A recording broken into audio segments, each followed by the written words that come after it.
যে কোনো পার্টির স্টার্টার বলুন, বিকালের নাস্তা বা বাচ্চাদের টিফিন বলুন, যে কোনো কিছুতেই এই রেসিপিটা একদম পারফেক্টভাবে সেট হয়ে যাবে। কারণ এই রেসিপিটা দেখতে যতটা সুন্দর, খাইতে অনেক বেশি মজার। বিশেষ করে বাসায় যদি ছোট ছোট ছেলে মেয়েরা থাকে, এই রেসিপিটা শুধু একবার তাদের সামনে রাখুন, দেখবেন মুহূর্তেই প্লেটটা খালি হয়ে যাবে। আমার হাতে তৈরি করা এটা আমার কাছে মনে হয় সব থেকে বেস্ট এবং সব থেকে সহজ একটি স্ন্যাক্স আইটেম। তো চলুন এই রেসিপিটা আপনাদের সঙ্গে ঝটপট তৈরি করে দেখাচ্ছি। তো প্রথমেই লাগছে আমার বোনলেস মুরগির মাংস, মানে মুরগির বুকের মাংসটা হলে বেশি ভালো হয়। ছোট ছোট টুকরো করে প্রথমে কেটে নিয়েছি। তার সাথে যোগ করলাম আদা রসুন বাটা, আরও অ্যাড করলাম লবণ, মরিচের গুঁড়ো, ভিনেগার, সয়া সস, গোলমরিচের গুঁড়ো। তারপরে সবগুলো উপকরণ খুব ভালোভাবে একসাথে মিক্স করে নিলাম। তারপরে কিছু সবজি কেটে নিয়েছি, দেখতেই পারছেন, গাজর, পেঁয়াজ আর ক্যাপসিকাম।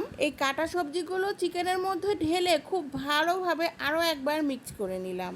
মিক্স করে 5 থেকে 7 মিনিট একটু রেস্টে রাখলে ভালো হয়। এতে করে মশলাগুলো মিক্সচারের মধ্যে খুব ভালোভাবে সেট হয়ে যায়। আর এই যে দেখুন, আমি কয়েকটি ছাঁচলিকের কাঠি নিয়ে নিয়েছি। এই ছাঁচলিকের কাঠিগুলো কিন্তু যে কোনো সুপার শপেই কিনতে পাওয়া যায়।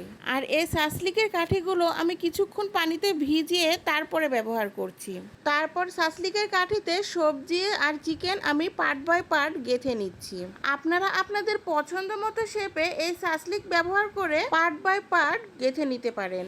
চিকেনের সাথে সবজিও যে অ্যাড করতে হবে এমন কোনো কথা না। আপনারা যদি চান শুধু চিকেন দিয়েও এই স্ন্যাক্স আইটেমটা তৈরি করতে পারেন। আর আপনাদের কাছে যদি এই ছাঁচলিকের কাঠি নাও থাকে, তবুও আপনারা ফ্রাই প্যানে তেল গরম করে চিকেনগুলো কিছুক্ষণ সময় নিয়ে ভেজে নিয়েও আপনারা খেতে পারবেন। তো দেখতেই পাচ্ছেন, আমি প্রথমে ক্যাপসিকাম, তারপরে চিকেন, তারপরে গাজর, তারপরে পেঁয়াজ, এভাবে পার্ট বাই পার্ট আমি রিপিট করে পুরো ছাঁচলিকের কাঠিটা ফুল করে নিলাম। আর এভাবেই আমি সবগুলো ছাঁচলিক রেডি করে নিলাম। আর এবার একটা সসের মিক্স রেডি করব। তার জন্য লাগবে টমেটো সস, 1 চামচ চিনি আর সয়াবিন তেল। তারপর সবগুলো একসাথে একটু ভালোভাবে মিক্স করে নিব। তারপর ফ্রাই প্যান গরম করে সামান্য একটু তেল দিয়ে সেই চিকেনের ছাঁচলিকগুলো একটা একটা করে দিয়ে দিলাম। এরপর যে সসটা রেডি করে রেখেছিলাম, চিকেন ছাঁচলিক ভাজার সময় প্রত্যেকটা ছাঁচলিকের ওপর অংশে খুব ভালোভাবে সসটা লাগিয়ে দিলাম। 5 মিনিট যখন অল্প আঁচে ভাজা হয়েছে, তখন প্রত্যেকটা ছাঁচলিক উল্টিয়ে দিলাম। তারপর সেই সেম প্রসেসে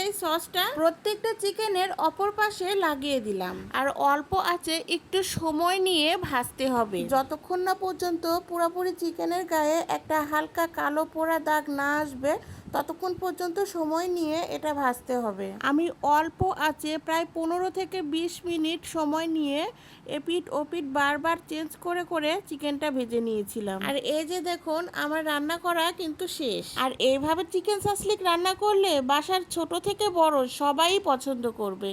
অবশ্যই একদিন বাসায় ট্রাই করবেন।